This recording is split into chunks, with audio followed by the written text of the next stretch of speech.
حادثات ہر شخص کی زندگی میں ہوتے ہیں، اور جن لوگوں سے ہمیں تکلیف پہنچتی ہے وہ خود بھی کبھی خوش نہیں رہ پاتے۔ ہمیں دیکھنے سے لگتا ہے کہ وہ شخص ہمیں غم میں مبتلا کر کے خود چین کی زندگی گزار رہا ہے۔ ہمیں بس ایسا محسوس ہوتا ہے کہ وہ شخص ہمیں رلا کر خود مسکرا رہا ہے، لیکن ایسا ہوتا نہیں۔ ہر شخص کئی برے حالات سے گزرتا ہے، اور ضروری نہیں جو آپ کے سامنے مسکرا رہا ہے، خوش ہے، وہ اپنی ذات میں بھی اتنا ہی خوش ہو۔ ویسے بھی پریٹینڈ کرنا آج کل کے زمانے میں ہر شخص کو آتا ہے، لیکن دل کا حال اور غم کی کیفیات بس اللہ ہی جانتا ہے، اور وہ کبھی کسی کے ساتھ ناانصافی نہیں ہونے دیتا۔ جو کسی کو دکھ دیتا ہے وہ خود بھی اپنی ذات میں ساری زندگی اس دکھ کی سزا کاٹتا ہے، بس ہمیں ہی خبر نہیں ہوتی۔ بھولنا ابھی تمہیں اس لیے مشکل لگ رہا ہے کیونکہ تم تکلیف میں ہو۔ بھولنے کا سوچتے ہو تو ڈر جاتے ہو کہ بھول جاؤ گے تو مر جاؤ گے، لیکن ایسا نہیں ہے۔ اس صبر کا صلہ تمہیں دگنا کر کے عطا کیا جائے گا۔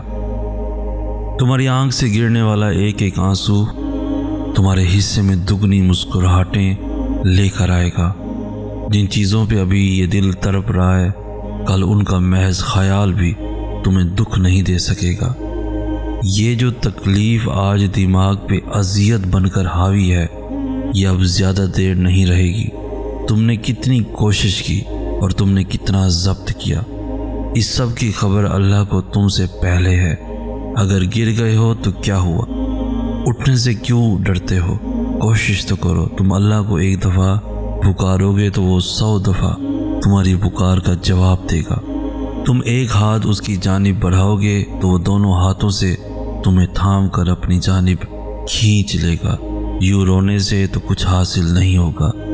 گر کر اٹھنا سیکھو، اللہ پہ یقین رکھنا سیکھو۔ جب تم مایوس ہو جاؤ تو رب سے گفتگو کرنا۔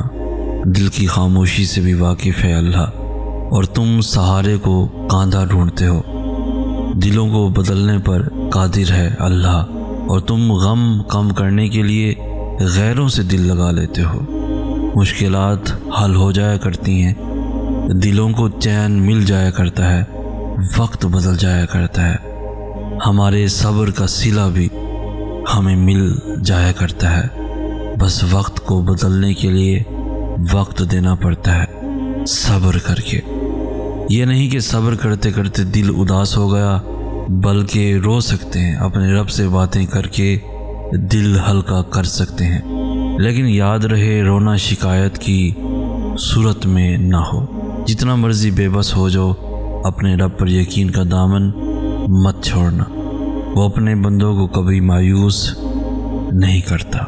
بے شک تنہائی انسان کے وجود کا وہ حصہ ہوتی ہے جو آخری سانس تک پیچھا نہیں چھوڑتی۔ کہنے والے خوب کہتے ہیں، تنہائی خدا سے ملنے کا موقع دیتی ہے، مگر کہنے والوں کو کیا خبر کہ کتنی تکلیف کے بعد انسان اس مقام تک پہنچتا ہے۔ جب دنیا پاس سے گزرتی ہے مگر دل ہر رونق سے خالی ہوتا ہے، جب نہ سورج کا نکلنا معنی رکھتا ہے اور نہ چاند کا آنا معنی رکھتا ہے، جب نہ کوئی دوست رہتا ہے نہ کوئی خیر خواہ، تب ایسا لگتا ہے جیسے خاموشی لفظوں سے کہیں زیادہ بہتر ہے، کیونکہ تب درد اتنا گہرا ہوتا ہے کہ لفظ بھی اس کے سامنے فضول لگتے ہیں۔ کتنی زبانیں سیکھی انسان نے، کتنی زبانیں بولتا ہے انسان، مگر اس ضبط کی زبان اللہ کے سوا نہ کوئی سمجھتا ہے اور نہ کوئی سمجھ پائے گا۔ اللہ کے سوا نہ کوئی اس دل کو سکون دے سکتا ہے اور نہ دے پائے گا۔ اللہ سے ہی مکمل ہوتی ہے ہر شے، اس کے بغیر نہ کوئی کچھ کر سکتا ہے اور نہ کوئی کچھ کر پائے گا۔ ٹھوکر اور مایوسی کے بعد بھی انسان کی ملاقات تنہائی سے ہوتی ہے۔ جب تنہائی اس کے دل میں اترتی ہے، تنہائی اکیلے ہونے کو نہیں کہتے۔ بعض لوگ تو محفلوں میں رہ کر بھی عمر بھر تنہا رہتے ہیں۔ یہ کہنا بہت آسان ہے کہ تنہائی بہت دل فریب ہوتی ہے، مگر خدا کی قسم یہ روح کو ریزہ ریزہ کر دیتی ہے۔ یہ تیسرا قدم ہوتا ہے اللہ تک پہنچنے کا۔ اس کے بعد زندگی بدل جاتی ہے، کیونکہ یہ وہ مقام ہوتا ہے جہاں انسان اور اللہ کے درمیان حائل ہونے والی ہر رکاوٹ ختم ہو جاتی ہے، ہر فاصلہ ختم ہو جاتا ہے۔ یہ وہ واحد مقام پہ جہاں خود انسان کی ذات بھی نہیں رہتی، بس اللہ ہوتا ہے، صرف اللہ۔ ایک وقت میں ہم زندگی کو کھینچ کر وہاں لے کر جا رہے ہوتے ہیں جہاں ہم لے کر جانا چاہتے ہیں۔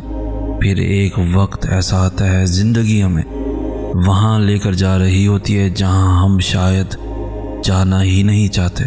تو جہاں ہم نہیں جانا چاہ رہے ہوتے وہ جگہ بہترین ہوتی ہے۔ صبر اور اپنے رب پر یقین کرنے کے بعد وہ جگہ بھی اچھی لگنے لگتی ہے، سکون آنے لگتا ہے۔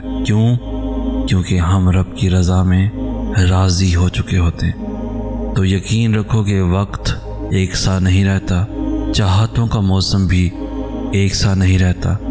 دل سنبھل جایا کرتے ہیں، قرار آ جایا کرتے ہیں، اذیت تھما نہیں کرتی، اذیت ہمیشہ نہیں رہتی۔